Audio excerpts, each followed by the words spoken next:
Assalamualaikum warahmatullahi wabarakatuh. Perkenalkan, saya Nurul Efsaliani Putri dari kelas reguler B 2021 Sekolah Tinggi Ilmu Manajemen Lasaran Jaya Makassar. Nah, tujuan saya untuk membuat video ini adalah untuk memenuhi tugas mata kuliah Teori Pengambilan Keputusan yang diampu oleh Ibu Dr. Andi Tendrisose, SSN, SE, MSI. Nah, pada video kali ini saya akan menjelaskan beberapa submateri yang ada di dalam teori pengambilan keputusan. Materi pertama, teori pengambilan keputusan. Apa itu teori pengambilan keputusan? Jadi, teori pengambilan keputusan adalah ilmu yang mempelajari tentang cara memilih alternatif yang tepat dan akan dijadikan sebuah keputusan dan berhubungan dengan perilaku seseorang dalam memutuskan sesuatu. Teori ini menyatakan bahwa seseorang memiliki keterbatasan pengetahuan dan bertindak hanya berdasarkan persepsinya terhadap situasi yang sedang dihadapi. Materi kedua, dasar-dasar pengambilan keputusan. Apa itu dasar-dasar pengambilan keputusan? Jadi, dasar-dasar pengambilan keputusan ini adalah faktor yang mendasari orang dalam mengambil keputusan. Adapun dasar-dasar pengambilan keputusan terbagi menjadi 5. Yang pertama adalah intuisi, kemudian pengalaman, fakta, rasional, dan juga wewenang.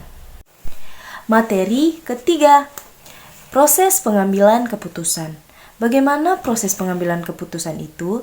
Jadi proses pengambilan keputusan terdiri dari beberapa langkah. Yang pertama, definisikan masalah terlebih dahulu.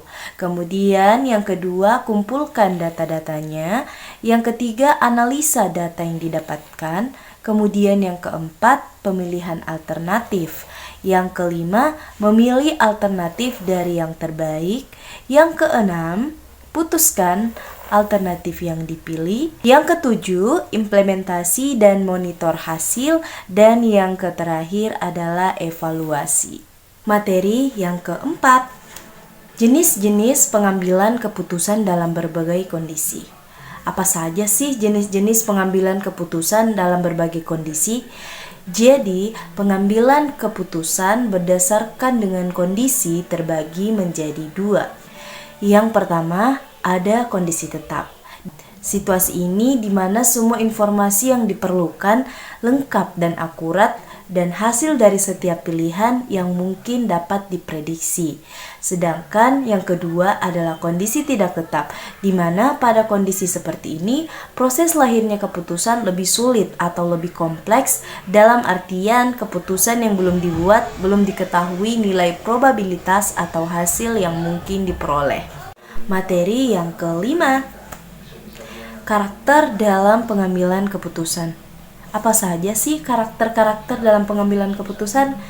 Jadi karakter dalam pengambilan keputusan itu ada 3 macam.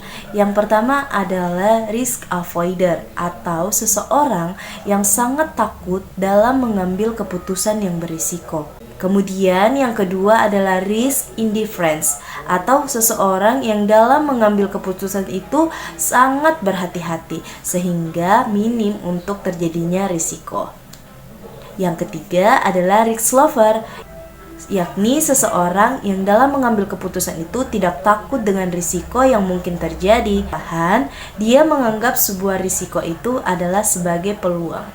Materi yang ke-6, tipe-tipe pengambilan keputusan. Apa sih yang dimaksud dengan tipe-tipe pengambilan keputusan dan apa saja jenis-jenis dari tipe pengambilan keputusan tersebut? Jadi, tipe pengambilan keputusan adalah metode-metode yang biasa digunakan dalam mengambil keputusan. Nah, tipe-tipe pengambilan keputusan ini terdiri dari berbagai macam bentuk. Yang pertama, pengambilan keputusan secara rasional. Yang kedua, pengambilan keputusan secara intuitif. Yang ketiga, pengambilan keputusan secara terprogram. Yang keempat, pengambilan keputusan secara tidak terprogram.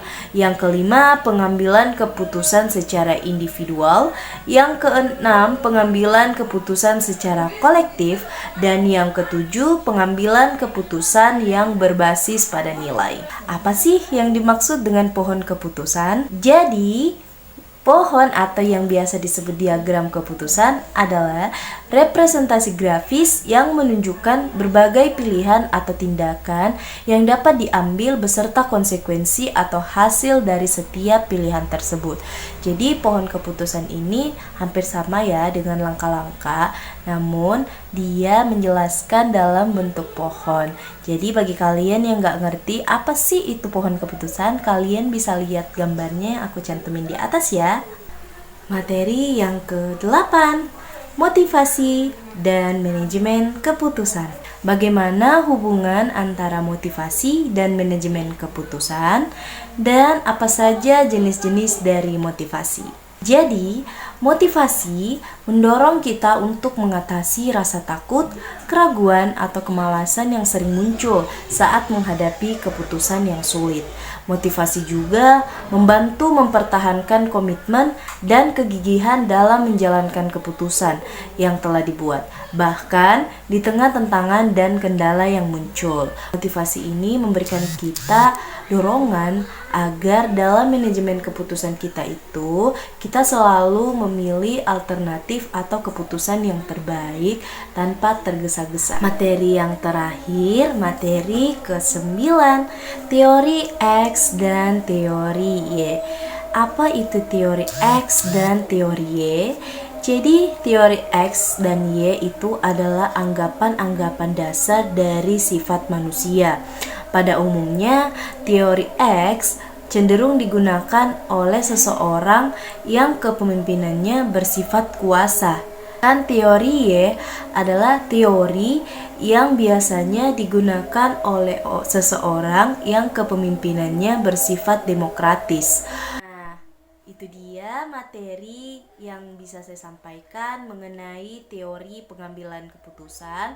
Semoga video ini bermanfaat dan bisa menjadi referensi teman-teman yang sedang belajar mengenai bagaimana cara memutuskan sesuatu. Terima kasih. Nah, buat teman-teman yang ingin aku buatkan lagi materi-materi yang lainnya, komen di bawah ya. Dan jangan lupa like, comment, and subscribe. Bye-bye. Wassalamualaikum warahmatullahi wabarakatuh. See you in the next video.